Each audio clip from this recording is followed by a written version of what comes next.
malam. Kita cek masa sucinya. Tadi berhenti darahnya di hari keberapa? Tanggal berapa? 7 ya.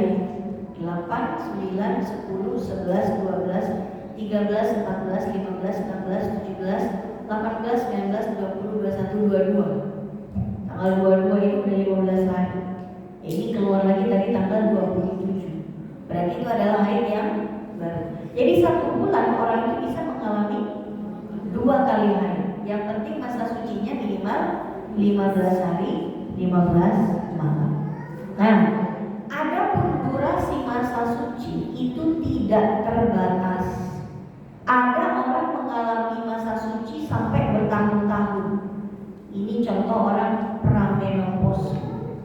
Kadang dia gak haid 5 tahun, tiba-tiba keluar lagi darahnya. Ya berarti dia 5 tahun suci mulu. Kalau apalagi orang hamil kan gak haid. Berarti masa sucinya lama itu berbulan-bulan kan. Nah kalau misalnya kita udah setahun nih gak haid nih, kok saya kangen haid ya. Hari ini saya putuskan haid aja, bisa gak? Gak bisa, orang gak ada darah. Jadi durasi masa suci itu minimal 15 hari. Ada durasi maksimalnya tidak terbatas. Ya Bu ya. Oke, sekarang pertanyaan beliau saya jawab. Beliau keluar darah 7 hari, anggaplah tanggal 1 sampai tanggal 7. Oke. Kemudian berhenti darahnya 8, 9, 10, 11, 12, 13, 14. Lalu keluar darah lagi 15, 16, 17, 18, 19, 20, 21. Itu darah yang berhenti di tanggal 8 sampai 14. Itu darah apa? Darah yang keluar lagi di tanggal 9 sampai 21 itu darah apa? Kita cek yuk durasi masa suci harusnya. Tadi beliau keluar darah tanggal 1 sampai tanggal 7. Dari 7, 24 jam pertama ke tanggal 8. Misalnya tanggal 7-nya itu jam 12 siang berhentinya. Anggap aja ya, enaknya begitu. Jam 12. Berarti 24 jam pertama sucinya kan tanggal 8 jam 12. 8, 9, 10, 11, 12, 13, 14, 15, 16, 17, 18, 19, 20, 21, 22. Sampai tanggal 22 itu beliau harusnya suci. Maka darah yang keluar dari tanggal 9 ke tanggal 21 istihadah semua. Iya. Berarti itu masa suci semua. Kecuali kalau misalnya bisa membedakannya gini. Dari tanggal 1 sampai tanggal 7 cuman flek coklatan doang. Sedangkan dari tanggal 8 sampai tanggal 21 itu deras warnanya hitam semuanya. Berarti pakai tangkis. Berarti dianggap darah itu keluar selama 21 hari dan dibedakan warna darahnya. Berarti yang haid jangan-jangan dari tanggal 8 sampai tanggal 21, sedangkan 1 sampai 7 malah justru istihadah. Pertanyaannya, yang seminggu pertama dengan seminggu yang ketiga itu sama nggak warnanya? Sama. Pasti sama ya? Yang merah. Sama, nggak ada bedanya ya? Oke. Oke. Baik. Artinya apa? Artinya beliau itu keluar darah dianggapnya 21 hari dan harus dibedakan warna darahnya. Tapi karena perbedaan warna darahnya tidak bisa, ya berarti mengikuti durasi kebiasaan. Berarti ini nggak bisa tamyiz. Kan munculnya darah lagi di tanggal 8 ya. Tanggal 9. 9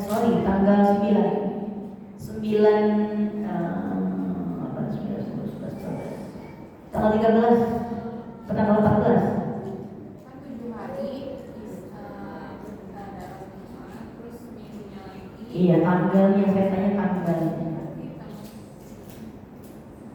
8 sampai 14 berarti 15. Jadi kalau darah muncul lagi masih dalam 15 rentang hari sejak darah pertama keluar, mau itu munculnya lagi di hari ke-14, di hari ke-15, di hari ke-13, berarti itu masih dalam keluar darah yang sama dengan darah yang sebelumnya. Seandainya kemarin Mbaknya bilang keluar darah lagi itu tanggal 17 sampai tanggal 21 gitu ya. Berarti 7 dan 21 udah jelas istihadah. Berarti yang haidnya itu 1 sampai 7. Tapi kalau misalnya 1 sampai 7 keluar darah, terus keluar darah lagi masih dalam rentang 15 hari, entah itu tanggal 14 atau 15, lalu memanjang sampai hari sekian, berarti ini satu kesatuan darah semua. Berarti beliau keluar darah dianggap keluar darah 21 hari. Beliau harus membedakannya dengan cara tamyiz. Kalau nggak bisa maka dengan adat. Adat kebiasaan lainnya berapa lama? Seminggu. 7 hari. 7 hari sampai 8 hari. Haid yang sebelumnya banget berapa? Sama, seminggu 7 terus. apa 8? 7 sampai 8 sih. Bulan kemarin yang pas. September ya, 8. Iya, 8. Aku bulan berarti. Ya, jadi kan itu terjadi pada bulan Oktober. Iya, Oktober. Ayo berarti Septembernya berapa hari? 8. 8 udah 8. Berarti hanya 8 hari. Karena nggak bisa ditamyiz kan? Sama semua kan warna darahnya. Ya udah berarti 8 hari ya. Itu. Tapi kalau beliau ngasih contoh, tanggal 1 sampai tanggal 7 saya keluar darah. Lalu kemudian tanggal 16 sampai tanggal 21 keluar darah lagi. 16 sampai 21 udah pasti istihadah. Kenapa? Karena keluar darahnya lagi itu setelah melewati hari ke-15 sejak darah pertama keluar. Jadi ini udah bukan darah yang sama dengan yang tanggal 1 sampai tanggal 7. Tapi kenapa 16 sampai 21 dianggap sebagai istihadah? Karena itu harusnya masih dalam durasi masa suci minimal. Gitu ya. Saya kasih tes ya Bu ya. Bisa ya? Bisa ya? Oke. Tanggal 1 sampai tanggal 10 keluar darah. Tanggal 10 itu suci berarti siang-siang kan. Lalu dia suci tanggal 10 siang sampai tanggal 17 dia suci. Oke? Tanggal 10 siang sampai tanggal 17 siang dia suci. Lalu 17 sore dia keluar darah lagi sampai tanggal 21. Tanggal 17 sampai 21 dia keluar darah. Darah apakah yang keluar di tanggal 17 sampai 21? Dia adalah istihadah. Darah yang keluar di tanggal 17 sampai 21 sudah tidak ada kaitannya dengan darah yang keluar di tanggal 1 sampai tanggal 10. Kenapa? Karena munculnya itu di tanggal 17 sudah melewati 15 hari pertama sejak darah pertama keluar. Tanggal 1 sampai tanggal 10. Jadi darah yang keluar di tanggal 1 sampai tanggal 10 itu sudah berbeda, nggak ada kaitannya dengan darah yang keluar dari tanggal 17 sampai 21. Gitu ya.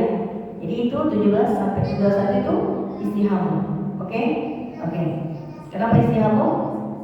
Karena itu keluarnya di masa minimal masa suci. Oke. Saya kasih contoh lagi Bu. Ada orang keluar darah tanggal 1 sampai tanggal 5. Lalu keluar lagi darahnya tanggal 12 sampai tanggal 12 sampai tanggal 22. Darah apakah itu? Gimana membedakan haid dan istihadahnya? 1 sampai 5. Terus 12 sampai 22.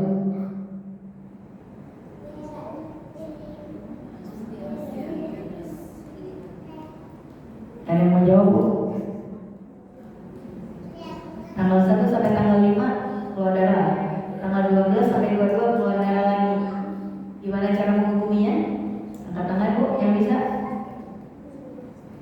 Coba aja Bu, salah nggak bisa, nggak dimarahin. Salah nggak dimarahin. Yang penting nyoba. Ayo. 1 sampai 5 haid. 22 sampai 12 sampai 22.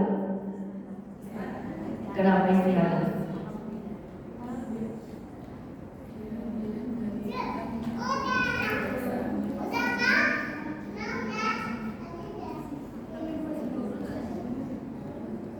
Keluar darahnya itu darah di tanggal 12 sampai 22 masih ada sambungannya dengan darah tanggal 1 sampai tanggal 5? Kenapa Mas? Karena kemunculannya itu di tanggal 12, berarti masih dalam rentang 15 hari sejak darah pertama keluar, oke? Iya. Berarti dia dianggap keluar darah berapa hari? Jadi dia dianggap keluar darah dari tanggal 1 sampai tanggal 22, dianggap keluar darah terus. Berhentinya di tengah-tengah itu nakok. Oke, nakoknya lama banget tuh, dari tanggal 6 sampai tanggal 11 nakoknya. Berarti dia keluar darah dari tanggal 1 sampai tanggal 22. Berarti memutuskan haid dan istihadatnya bagaimana? Kalau dia bisa bedain warna darah, maka dengan tamyiz. Kalau dia nggak bisa bedain warna darah, ya berarti mengambil kepada kebiasaan. Jika memang dari tanggal 1 sampai tanggal 5 warnanya coklat, sedangkan dari tanggal 12 sampai tanggal 22 warnanya hitam, justru yang haid dari tanggal 12 sampai 22. Oke Bu? Oke ya. Tapi kalau warna darahnya sama semua, tanggal 1 sampai tanggal 5 hitam, 12 sampai 22 hitam juga, ya berarti dia dianggap keluar darah 22 hari, dan yang menjadi durasi haidnya diambil dari adat kebiasaan dia di bulan sebelumnya. Oke Bu? Saya tes lagi Bu ya. Ini kalau Ibu belum bisa jawab, kita nggak tutup ya.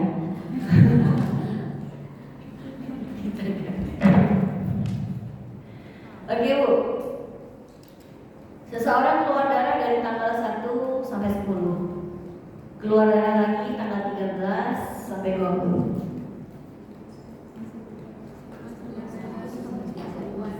Nah, tunjuk tangan Bu. Bu kalau bareng-bareng nih, gue nggak ada yang begini.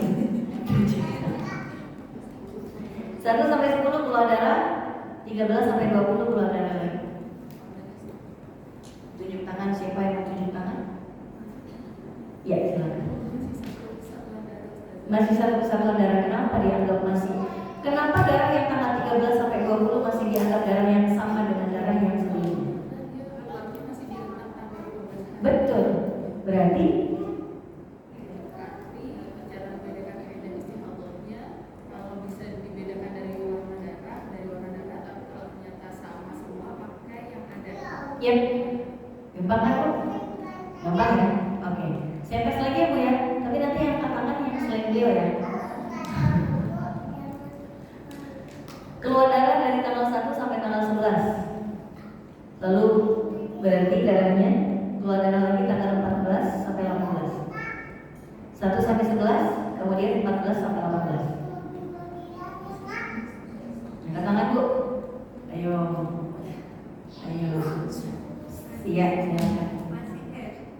Apanya yang masih haid? Berarti itu haid semua? Haid itu gak bisa lebih dari 15 hari. Haid gak bisa lebih dari 15 hari. Jadi dia masih dalam satu darah yang sama, karena kan yang sebelumnya belum darah yang keduanya masih hari ke-14. ya, berarti yang haid yang bagaimana menentukan haid dan istihadatnya? Dari warnanya atau dari kebiasaan sebelumnya. Kalau 1 sampai 11 itu warnanya hitam, kemudian 14 sampai 18 warnanya pink, gimana? Merah muda. Oh. Gimana cara bedainnya? istihadatnya yang 14 sampai Berarti haidnya dia berapa hari? 1 sampai 11 ya. Berarti 1 sampai 11 itu aja haidnya. Begitu dia mandi di hari ke-11, wassalam, udah gak ada haid lagi. Walaupun keluar darah di hari ke-14 sampai 18, ternyata itu adalah istihadah. Taunya istihadah dari mana? Karena darahnya, warna darahnya berbeda sampai tanggal 18. Ya. misalkan seperti itu, misalnya kita udah tahu nih sekarang kan 15. Nah, tetap keluar darah kan sholat boleh. Nggak apa-apa ya, maksudnya kalau keluar darah Istihadah kan? Sholat dalam keadaan istihadah kan? Ya memang boleh, emang wajib, walaupun darah itu keluar. Orang yang sedang istihadah dia keluar darah, tapi karena darahnya tidak dihukumi sebagai haid ataupun nifas, maka dia tetap dianggap suci dalam artian dia wajib sholat. Seperti tadi misalnya ya, hari ke-14 keluar darah lagi kan dia tadi kan dia nggak mandi, berarti dia stop lagi sholatnya. Ya tanggal 14 keluar lagi saya, sampai kita berharap ya Allah mudah-mudahan besok hari 15 berarti ya Allah berarti saya hari 15 nih. Ternyata hari ke-14, hari ke-15, hari ke-16, hari ke-17, hari ke-18 berlanjut kan? Ya berarti istihadah ini, ya kan? Berarti istihadah ini. Oh berarti sholat yang saya tinggalkan di hari ke-14 dan ke-15 berarti kan saya kodok. Karena pastinya tadi kita sucinya mandinya di hari ke-15 kan. Gini, bagaimana cara orang sholat dalam keadaan istihadah? Darahnya tidak dihukumi haid, tidak dihukumi nifas, tapi dia adalah istihadah. Kita kemudian sholat dalam keadaan istihadah, gimana ini? Gini Bu, pertama cebok dulu, habis cebok ganti pembalut, habis itu berwudu, habis itu langsung sholat. Darah apapun yang keluar selama pelaksanaan sholat itu ma'fuun anhu, termaafkan, tidak membatalkan sholat ataupun wudu yang kita lakukan.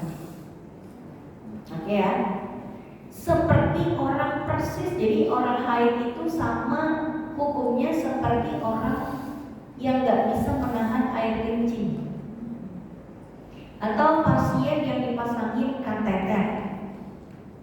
Mereka tetap wajib sholat, tapi tidak bisa mengendalikan najis untuk keluar dari badannya, ya kan? Ada Bu orang yang udah tua banget, udah nggak bisa nahan kencing kan, pakai pampers beliau tuh. Jangankan batuk, jangankan bersin, diem gak ngapa-ngapain aja keluar kencingnya. Nah itu sama persis seperti orang istihadah. Nama orang seperti itu daimul hadas, orang yang tidak bisa terhindar dari najis dan tidak bisa mengendalikannya. Seperti orang juga dipasangin kateter. Gak mungkin juga Bu orang tiap kali mau sholat kateternya dicopot, selesai sholat dipasang lagi. Dikira gak ngilu apa orang dipasangin kateter gitu ya. Nah gimana caranya?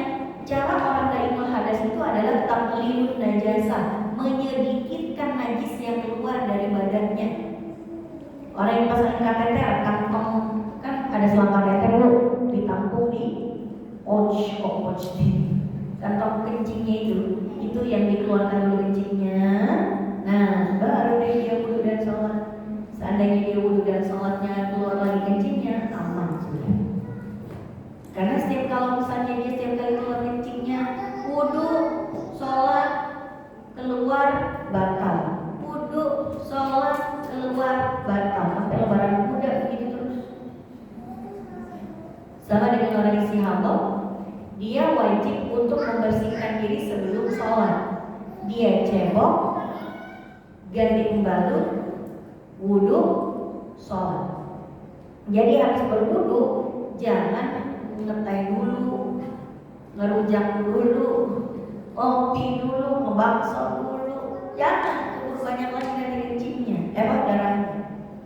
Jadi habis wudu segeralah sholat. Dan semua darah yang menetes itu dianggap makfuh, maafkan. Tapi begitu masuk ke waktu sholat yang berikutnya, dilakukan ritual yang sama.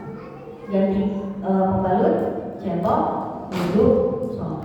Begitu. Jadi satu wudu untuk orang istihadah bisa dipakai untuk satu sholat fardu dan sholat sunnah semaunya. Contoh bulan Ramadan kita istihadah, pas kita mau ke masjid nih, mau melaksanakan sholat tarawih ya, ganti pembalut, cebok, habis itu wudu, cebok dulu ya, ganti pembalut, cebok, ganti pembalut, wudu, habis itu berangkat ke masjid. Nah sampai di masjid kita sholat sunat tahiyatul masjid, sholat qobliyah isya, sholat isya berjamaah, sholat ba'diyah isya, sholat tarawih, sholat witir bisa. Karena sholat fardunya cuma satu, yang lainnya sholat sunnah. Jadi satu untuk orang istihadah bisa untuk satu sholat fardu dan sholat isya semaunya. Begitu masuk lagi waktu subuh, dia melakukan ritual yang sama. Masuk zuhur, ritual yang sama lagi.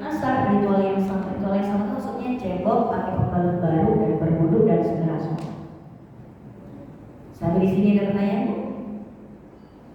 Kita punya waktu sampai jam berapa? Jam 10.45. Sampai di sini ada pertanyaan Bu? Saya kasih lagi bisa ya Bu ya? Ibu mau tanya? Iya, silakan.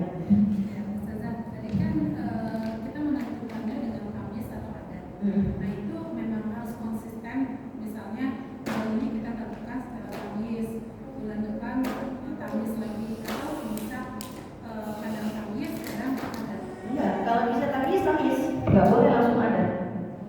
Kita menentukan apakah kita pakai tamis atau adat tergantung apakah kita bisa tamis atau tidak. Kalau bisa tamis, jangan pakai adat. Adat itu adalah pilihan kedua kalau tamis tidak mungkin dilakukan. Bukan semuanya kita, saya boleh minta bisa, bukan adat enggak. Kalau bisa tamis terus. Adat itu hanya kalau tamis tidak bisa dilakukan. Entah karena nggak bisa bedain warna darah, atau karena warna darah yang paling pekatnya lebih dari 15 hari, gitu ya. Baru ikutan adat. Tapi selagi masih bisa tamis, wajib tamis. Oke, jadi ibu yang biasa keluar darah lebih dari 15 hari, tolong diperhatikan warna darahnya, gitu aja. Oke Bu ya? Iya, baik. Ya. Ini biasanya kalau orang bekerja jadi saat sholat subuh itu dia tahu kalau masih ada darahnya, tapi kemudian dia pergi kerja, itu kan kedua pas mau sholat subuh itu dia ternyata pas udah cek udah bersih, sementara dia nggak bisa pulang misalnya kan, baru pulang itu malam hari gitu. Dan itu ternyata kedua memang suci sampai malam hari, berarti dia tentukan untuk sholatnya nggak apa-apa ya, segera dan segera bersuci karena kondisi. Gimana Bu?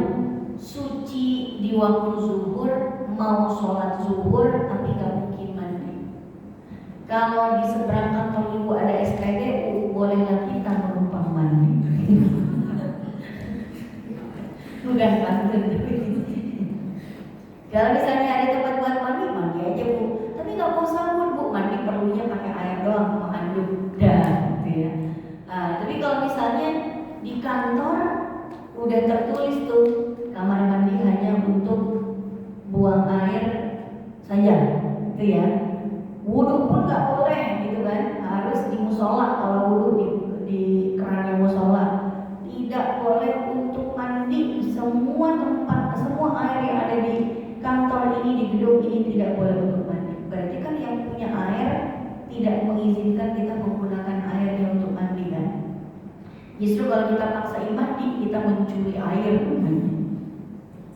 dari yang punya, kan gitu. Nah, kalau misalnya rumah kita dekat, tinggal cerut mandi bisa. Tapi kalau misalnya kerjanya kantornya di dekat rumah saya di Kuningan, Setiabudi, Jakarta Selatan. Rumah ibu di Pamulang, Pesona Rembulan Serpong. Ya kali mau pulang dulu, ya kan? Nggak bisa dong. Gimana dong? Jika tidak memungkinkan pakai air, ya terpaksa nyala kita pakai debu. Habis gimana?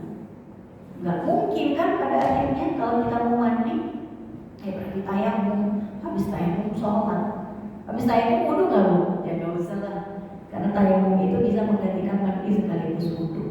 Jadi habis tayamum ibu sholat, asar gitu lagi, maghrib sampai rumah mandi. Jadi tayamum itu fungsinya menggantikan mandi dan wudhu secara emergensi, tapi tidak mengangkat hakikat hadasnya. Jadi orang kalau tayamum niatnya bukan saya niat tayamum menghilangkan hadas kecil atau menghilangkan hadas besar, itu enggak. Saya tayamum nawaitu tayammuman listibahatis sholat, gitu kan niatnya. Saya niat bertayamum agar bisa melaksanakan sholat dalam keadaan berhadas.